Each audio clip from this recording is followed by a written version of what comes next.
Sir I think anger एक feeling है जो तब आती है कि अगर कोई सिचुएशन में कोई दूसरा बंदा और वो मेरे हिसाब से नहीं चल रहा, तो एक फीलिंग जनरेट होती है जिसे मैं कहूँगा कि वो एंगर है। अगर मैं उसे एक्सप्रेस कर दूंगा तो वो बाद में गिल्ट आ जाएगी। उससे कैसे डील करें, मतलब किसी का पर्सपेक्टिव से उस सिचुएशन को अंडरस्टैंड करें। When I am angry, I feel I can't keep quiet for a second. Like when I'm over it, I feel even if I would have kept quiet for a minute, the things would have been better. But नहीं, वो मन में होता है कि नहीं, बोलना है, ख़त्म करना है, इसको निकालना है. So how do I deal with that? Because later on I'm regretting on it. For me, anger is like I don't express on you. Like if I'm angry on you and if I love you, I won't be expressing my anger on you. But it will affect me mentally so much that I might get anxiety. I might be traveling the whole day. Like I'm not happy with the situation, but I won't put my anger out. So I don't want my mental peace to be ruined just because of my anger. But that rebellious feeling, how to get rid of that rebellious feeling? Anger को सबसे पहले ये समझते हैं कि anger किस लिए ज़रूरी है या एंगर का क्या बेनिफिट है, फिर आएंगे कि एंगर का क्या नुकसान है। एंगर से हमको क्या मिलता है, and this is scientifically proven. ऐसी बहुत सारी स्टडीज़ हैं, रिसर्चेस हैं, जिसके अकॉर्डिंग ये निकल करके आया है साइंटिफिकली कि एंगर की वजह से हमारे अंदर ऑप्टिमिज्म आता है, जोश जिसको हम बोलते हैं, वो क्या है अगर एंगर नहीं है तो। True. बिना किसी प्रॉब्लम के क्या आपके अंदर जोश आ सकता है? जब लाइफ में कोई प्रॉब्लम होती है तभी तो गुस्सा आता है। उस गुस्से को आप जोश भी बोल सकते हो, एक्साइटमेंट भी बोल सकते हो, ऑप्टिमिज्म भी बोल सकते हो। दैट इज एंगर जो कि बाहर निकल रहा है। जैसे फॉर एग्जाम्पल कोई है जो बहुत ही एक ऐसे बैकग्राउंड से है जहाँ पे फाइनेंशियल इश्यूज हैं बहुत मेजर लेवल के, उसने बचपन से ही ये सब देखा है अपने घर में, पैसे के पीछे लड़ाई झगड़ा ये वो, तो उसके अंदर एक फ्रस्ट्रेशन है, उसको आप एंगर भी कह सकते हो। उसकी वजह से उसके अंदर एक एनर्जी है और अब वो अपनी उस एनर्जी को लगा रहा है या लगा रही है किसी एक डायरेक्शन में। ये सब कहां से आ पा रहा है? डिससेटिस्फैक्शन से आ रहा है, सेटिस्फैक्शन से नहीं आ रहा, और ये एस्केपिज्म से भी नहीं आ रहा। एस्केपिज्म होता है कि इग्नोर कर दिया, घर में फाइनेंशियल प्रॉब्लम्स हैं, बहुत बुरा हाल है, लेकिन उसने कहा कि अब इसका सोल्यूशन क्या निकालना है, मेरे बस की तो नहीं है, तो अपने दोस्तों के साथ में गया, 2-4 बोतल पी और आ करके घर पे पड़ गया। घर वाले अब जूते मारे, पीटे, जो मर्जी करें, उसको कोई फर्क नहीं पड़ता है। तो ये क्या हो गया? एस्केपिज्म। बट एंगर मतलब क्या है कि उसको क्लियरली समझ आ रहा है कि मेरी लाइफ में क्या प्रॉब्लम है और मुझे उसका सोल्यूशन निकालना है। यहां से एक कमाल की एनर्जी मिलती है। ये जो वर्ड है मोटिवेशन, इसके लिए भी एंगर जरूरी है। मोटिवेशन का मतलब क्या हुआ? There has to be a motive. Motive for what? Motive for a better life. तो that means there is a problem in your life, that's why you want to make it better. तभी तो motivation आएगा। अगर आपकी life perfect है तो motivation कहां से आएगा कुछ भी करने का? You want to change something, you want to make something better, you want to share something, you want to solve a problem. वहां से पैशन पैदा होता है, वहां से एंगर पैदा होता है। तो एंगर वो नहीं है जिसको हम समझते हैं, वो एक बहुत ही नैरो अप्रोच है एंगर को देखने की। हम क्या समझते हैं? एंगर मतलब गुस्सा, गुस्सा मतलब बुरा। एंगर 2 तरह का होता है, एक कंस्ट्रक्टिव, एक डिस्ट्रक्टिव। अगर एंगर को सही से आप चैनलाइज करते हो तो वो बहुत ही कंस्ट्रक्टिव एनर्जी है। Like I have been in this situation like in 4 years back where I was doing a mediocre job. That time I had this anger that I want to get over this situation, like as you told, financially. But that time I got hypertension. Like so that's a side effect of anger. जब आप उस situation में थे तो हुआ क्या कि उस एंगर की वजह से अंदर ही अंदर एक फ्रस्ट्रेशन ट्रिगर हो गई। क्यों? क्योंकि प्रॉब्लम तो थी बट उसको सोल्यूशन नहीं निकल पा रहा था। तो वो एक फेज होता है जो हर एक की लाइफ में आता है। When we feel entangled, when we feel stuck, जब ऐसा लगता है कि सांस नहीं आ रही है, सफोकेट हो जाते हैं हम। ये सब मैंने फील किया है अपनी लाइफ में, आप लोगों ने भी कभी ना कभी फील किया होगा कि ऐसा लगता है हम चारों तरफ से ट्रैप्ड हैं और कोई रास्ता नजर नहीं आ रहा होता है। तो एक टेम्पररी फेज आता है जब हमें समझ नहीं आ रहा होता है क्या करें, but this is part of the process. यहां से हो करके ही आप नेक्स्ट स्टेप पे पहुंच सकते हो, वो है सोल्यूशन। लाइफ में जब भी कुछ करना होता है ना, तो एक ये फेज आता ही आता है। इस फेज में इंसान के पास में 2 ऑप्शंस होते हैं। एक ये कि वो बड़ी एक पेनफुल स्टेट है, सफोकेटिंग लग रहा है, तो जहां से भी थोड़ी सी भी हवा आ रही है वो ले लो। ऐसा है जैसे सांस नहीं आ रही तो जहां से भी आ रही है वहां से ले लो। इंटरनेट पे टाइम पास करने लग जाओ, दोस्तों के साथ में जाकर के टाइम पास करने लग जाओ, मतलब कि वहां से ध्यान ही हटा लो, जो आपकी प्रॉब्लम है वहां से ध्यान हटा लो। That is called escapism. जो एस्केपिस्ट होते हैं उनके अंदर धीरे धीरे एंगर खत्म हो जाता है। तो आप लोगों का क्वेश्चन क्या है कि एंगर को कैसे खत्म किया जाए या एंगर को चैनलाइज कैसे किया जाए? चैनलाइज कैसे किया जाए? और चैनलाइज करने का जो पहला स्टेप होता है वो होता है सफोकेशन। क्योंकि जब तक वो सोल्यूशन नहीं निकलता है तब तक इरिटेशन भी होती है, प्रॉब्लम भी होती है, फ्रस्ट्रेशन भी होती है, सब कुछ होता है। बट अगर आप कहते हो मुझे वो नहीं चाहिए, तो दूसरी तरफ एक कंफर्ट जोन मिलेगा आपको। तो never ask this question to anybody कि मैं एंगर से कैसे बचूं। एंगर से बचना नहीं है। जिस दिन आपके अंदर से एंगर पूरी तरह से निकल गया, उस दिन पैशन भी खत्म हो जाएगा। But we have to deal with the side effects, right? Side effects are part of the medicine. Anger is just like any other medicine. Medicine किस लिए होती है? किसी बीमारी को ठीक करने के लिए। बीमारी क्या है? प्रॉब्लम है। तो कोई प्रॉब्लम का सोल्यूशन निकालने के लिए you need anger, you need some kind of frustration with the problem, तभी तो आप निकालोगे। नहीं तो आप कहोगे चलता है। ये इंडिया में एक बड़ा टिपिकल डायलॉग है जो आपने गली गली में सुना होगा या सुनते होगे सुबह से रात तक। सब कुछ बेकार है लेकिन चलता है। सड़कें खराब है लेकिन चलता है। पोल्यूशन है लेकिन चलता है। ट्रैफिक रूल्स कोई फॉलो नहीं कर रहा है लेकिन चलता है। लाइफ की धज्जियां उड़ी हुई है लेकिन चलता है। जो मैं काम कर रहा हूं मुझे पसंद नहीं है लेकिन चलता है। बीवी पसंद नहीं है लेकिन चलती है। या हस्बैंड पसंद नहीं है और चलता है। सब कुछ चलता है। मतलब क्या? Compromise, adjustment. ऐसे लोगों में एंगर नहीं मिलेगा। क्यों? क्योंकि सब कुछ ही चलता है। But the moment you are open to problems, तो फ्रस्ट्रेशन आती है, गुस्सा आता है। आपको एक बहुत इंटरेस्टिंग फिनोमेना बताता हूं जो मैंने कई लोगों में ऑब्जर्व किया है। फॉर एग्जाम्पल, शादी हो गई है, पति का या पत्नी का एक्स्ट्रा मैरिटल अफेयर चल रहा है कहीं पे, दूसरे को पता है उसके बारे में, लेकिन शो ऐसे कर रहे हैं कि मुझे पता ही नहीं। ये क्या हो रहा है? सोचा है कभी? बिकॉज सर आई फील कि हम लोगों का ब्रॉटअप ही उस तरीके से होता है कि हमारे पेरेंट्स या हमारे रिलेटिव्स या हमारे जितने भी सराउंडिंग्स में लोग हैं वो हमें मोस्ट ऑफ द टाइम्स बचपन से ये सिखाते हैं कि we need to adjust to maintain our relationships, we need to compromise on certain things to maintain our relationships and to take them for forever और maybe to long runs. और इसकी वजह से क्या होता है कि हम इतना ज़्यादा इग्नोर कर देते हैं कि हमारी जो सिचुएशंस हैं या जो हमारी सराउंडिंग्स हैं या जो हमारा एनवायरनमेंट है या जो हमारी दुनिया है जहाँ पर हम रह रहे हैं वो बद से बदतर होती चली जाती है। क्योंकि कोई कुछ करता ही नहीं है, कोई रिस्पॉन्सिबिलिटी लेने को तैयार ही नहीं है। जहाँ आपने रिस्पॉन्सिबिलिटी ली, एंगर आएगा। क्योंकि जैसी आपने रिस्पॉन्सिबिलिटी ली कुछ भी करने की, कभी आपके हिसाब से कुछ होगा, कभी नहीं होगा। कभी सोल्यूशन निकलेगा, कभी नहीं निकलेगा।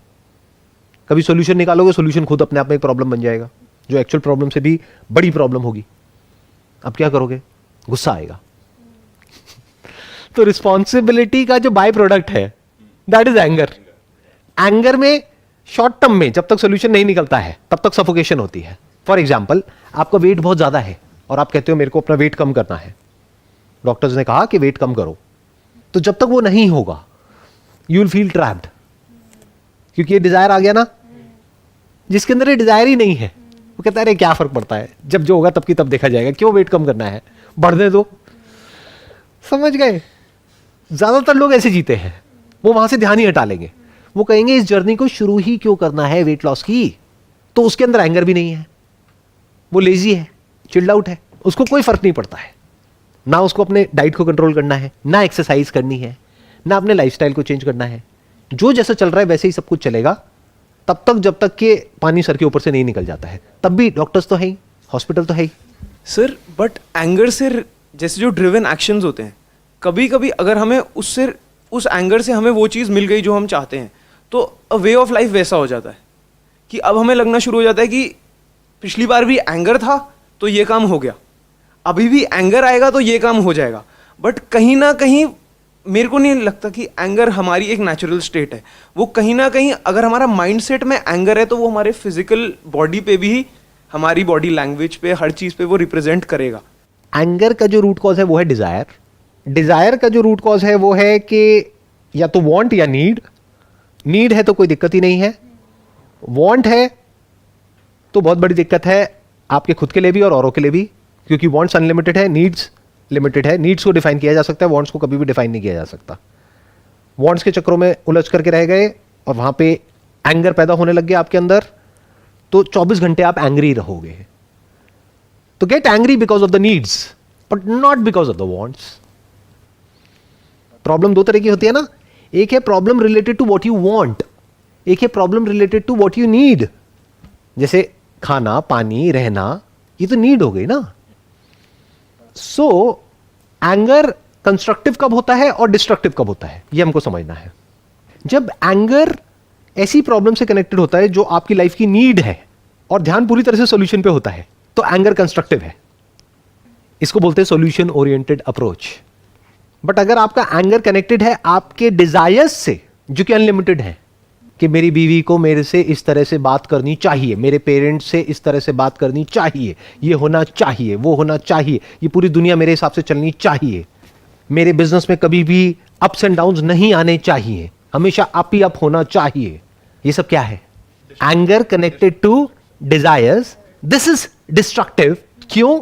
डिजायर्स में प्रॉब्लम क्या होती है? या तो वो डिजायर पूरा होता है एंगर के थ्रू या नहीं होता है। जब पूरा हो जाता है तो वो डिजायर ग्रीड में कन्वर्ट हो जाता है, आपका लालच और बढ़ जाता है और आप उसी एंगर को यूज करते हो अपने और डिजायर्स को पूरा करने के लिए, जो डिजायर पहले से बड़े होते हैं। फिर जितना बड़ा डिजायर होता है और जितने बड़े लेवल पे वो पूरा नहीं होता, उतने बड़े लेवल पे गुस्सा आता है। तो ये चेन कहीं ना कहीं जाकर के टूटती है। जब टूटती है तो आदमी भी टूट जाता है।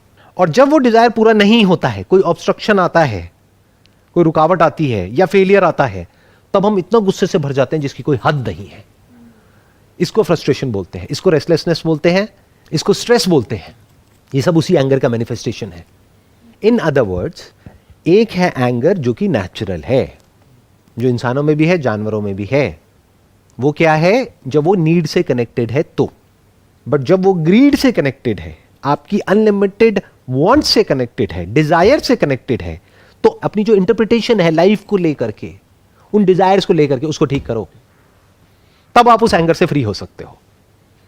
तो एक एंगर से आप कभी फ्री नहीं हो सकते और एक से फ्री हो सकते हो। एक मिनट, आराम से समझना। यहां तक क्लियर हुआ? किस एंगर से आप फ्री हो सकते हो, किससे नहीं हो सकते? पहले यहां तक आप मेरे को बताइए। जो हमारी नीड से रिलेटेड है, जो हमारे लिए ज़रूरी है, उससे तो हम फ्री नहीं हो सकते, जो इनबिल्ट है हमारे अंदर। फॉर एग्जाम्पल, अभी आप सांस ले रहे हो, ट्रू। अगर उसको एकदम से रोक दिया जाए तो गुस्सा आएगा, गुस्सा इरिटेशन आएगा होएगा, ना? हाँ। इरिटेशन होगा, फ्रस्ट्रेशन होगा, एंगर आएगा। और कोई इंसान हो जो आपकी सांस को रोकने की कोशिश करे, तो आप क्या करोगे?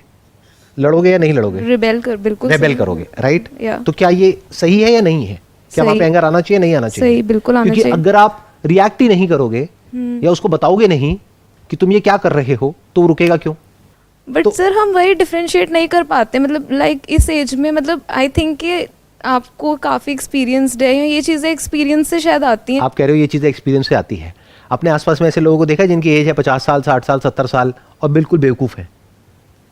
तो एक्सपीरियंस से क्या आता है? कुछ नहीं आता है। इस गलतफहमी से बाहर आ जाओ।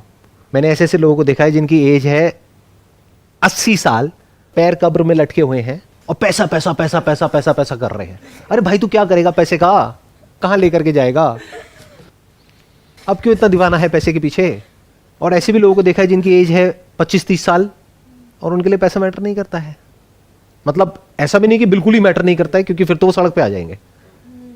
पैसा उतना ही मैटर करता है जितना एक्चुअल में मैटर करना चाहिए, यानी कि गाड़ी में पेट्रोल। बिना उसके गाड़ी नहीं चलती है, लेकिन पेट्रोल ज्यादा होता है तो आग लग जाती है। इतनी अकल उनके अंदर होती है।